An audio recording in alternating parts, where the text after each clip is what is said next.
Hello there, Commonwealth from you.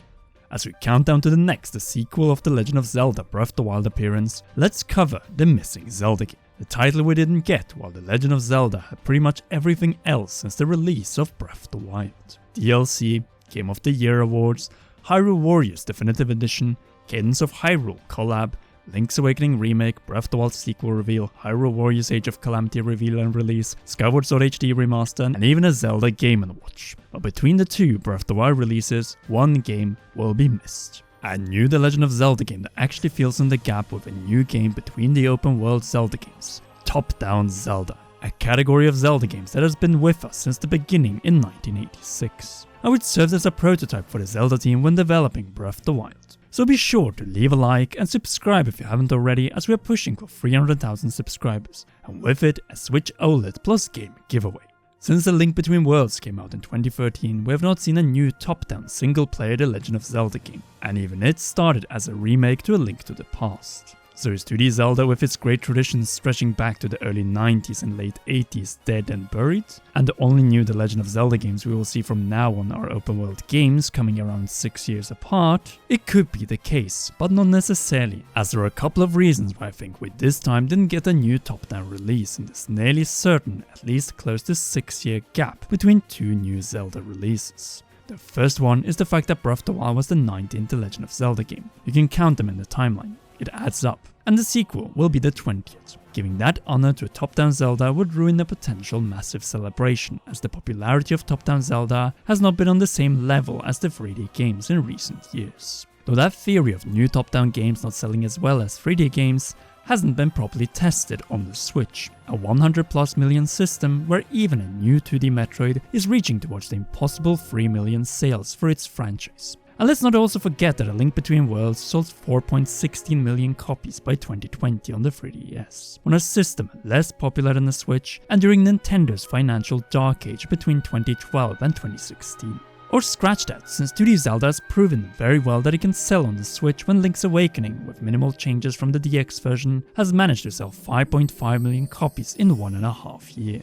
And that was a remake of a Game Boy game, not a brand new top-down Zelda game with the hype cycle and mystery that will follow it. Don't take me wrong, I love the changes introduced to the Zelda series with Breath of the Wild's open world revolution, but to remove new top-down Zelda games releases from now on will be heartbreaking, since that turns The Legend of Zelda into an at most once every 5 to 6 years release franchise at best. This is not a reality that we want to be in, and a Zelda maker akin to Mario Maker 2 on the Switch will only make things worse, as what makes 2D or 3D Zelda games special is the care put into them in a perfect blend of overworld exploration and dungeon trials. And I would have loved to play a new top-down Zelda game with Breath of the Wild's physics and mechanics, just like the in-house top-down prototype which was used to develop Breath of the Wild. Say this but with graphics like Link's Awakening HD, or even better, Tunic. Then why are we missing the new 2D Zelda game between each new 3D Zelda game? Well, the 20th Zelda game, but also two other reasons: Hyrule Warriors and remakes. It is far easier to outsource an entire project with Zelda characters, but which also is non-canon to the Legend of Zelda timeline. Or just throw a fresh coat of paint and add a few enhancements to a title that is already canon from the 90s or 2000s, then creating a new canon installment to the series. And then I don't mean a multiplayer fashion experience like Triforce Heroes, but games like A Link Between Worlds, which require a new key gameplay mechanic, a story that goes with the rest of the timeline, and most of all, quality dungeons and bosses that are worthy of the Legend of Zelda title. That is no doubt a challenge, and a more and more impossible one at that, with the entire Zelda team working relentlessly to deliver new 3D Zelda games every 5 to 6 years. As it is, the open world games have bound up resources, and unless a major expansion of the Zelda team is conducted after the conclusion of Breath of the Wild 2's development, it will become harder and harder for the Zelda team to deliver a top-down adventure between each of their open-air adventures. Then again, they delivered A Link Between Worlds while developing Breath of the Wild. We are missing new Zelda games every 2 years or so in this cycle, and unless new top-down Zelda games are not outsourced, much like 2D Metroid was successfully to Mercury's team, then I don't see a too bright future for more new installments that can succeed the legacy of A Link Between Worlds. You see, until Breath of the Wild, we had between Ocarina of Time up to Breath of the Wild a new Zelda game every 2 to 3 years. It was because of this cycle of rotating new 2D and 3D Zeldas in the last 2 decades that we can soon celebrate the 20th Zelda game. But without new 2D Zelda games in the future, getting to the 30th Zelda game might take up to 50 years if we assume that we get a new 3D Zelda game every 5 years. Then we will not be talking about the missing Zelda game, but missing Zelda games, 10 of them to be precise.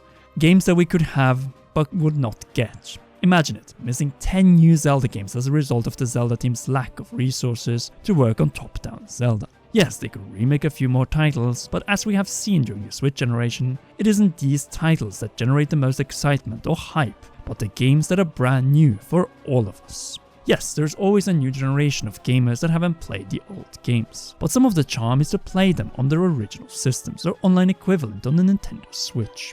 Let the past be the past, and let's look forward so that there are more new games to play in the second half of the 2020s than just the open world game of the Breath of the Wild sequel. A top-down Zelda game with Breath of the Wild's renowned overworld mechanics, like in the 2017 GDC demonstrated prototype, perhaps even in the same world, but with a new story and dungeons. Since what are 2D Zelda games? The Winter Olympics of the Zelda franchise. Less popular, prestigious, and smaller in scale than the 3D games, aka the Summer Olympics of Zelda, but still beautiful and genius in their own right. And I know a thing or two about what I'm talking about, as I was trying to get the Winter Olympics to my home city before becoming a Nintendo tuber. So what is my point? Twofold.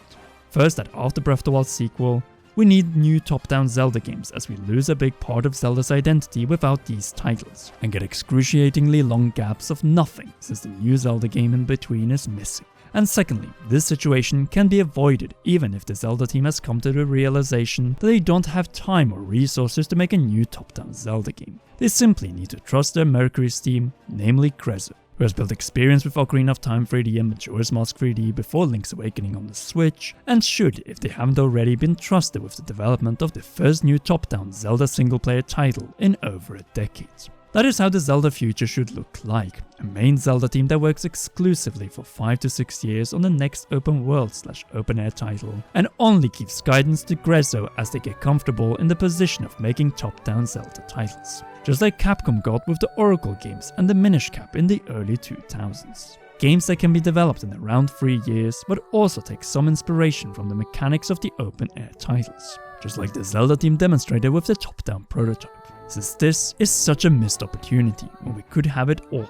New Zelda open world, Hyrule Warriors, remake, New Zelda top-down, Hyrule Warriors, and New Zelda open world, repeat cycle. We're so close, we just need Zelda to adapt the Metroid model with a main in-house developer, which in Metroid's case is Retro Studios developing Metroid Prime 4, and one partner, Mercury's team, delivering the brilliant 2D Metroid Dread, the first new side-scroller Metroid in 19 years. Luckily for Zelda, that partner Grezzo is in Japan, and with over 10 years of experience of working on canon Zelda remakes and remasters, 3D and top-down. Seriously, we can avoid these missing Zelda games in the future. It is just that the Zelda team and Nintendo need to take a risk and hand the responsibility of top-down Zelda to someone else, and then have Shigeru Miyamoto after the premiere of the Mario movie to supervise the first new top-down single-player Zelda game in over a decade. This is a win-win situation for everyone, and the experience from the top-down team at Grezzo could again be used as building blocks for future open-world Zelda titles, in a never-ending cycle of inspiration from open-world to top-down to open-world, and so on, all resulting in more dynamic and interesting experiences.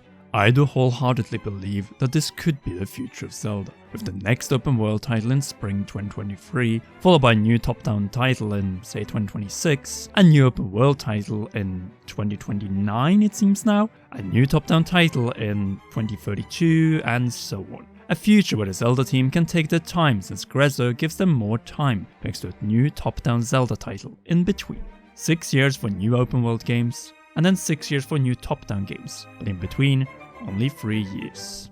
Titles that might build on the idea of the prototype that the Zelda team themselves created, but never went further with when the potential of doing so is definitely there, and a market of 100+ million Switch owners are waiting, posing for the possibility of selling 10 million copies of the next top-down Zelda. Seeing that Link's Awakening, a remake of a 1993 title, sold over 5.5 million copies in its first 1.5 years on the market. It only requires that you deliver something brand new with the Legend of Zelda title.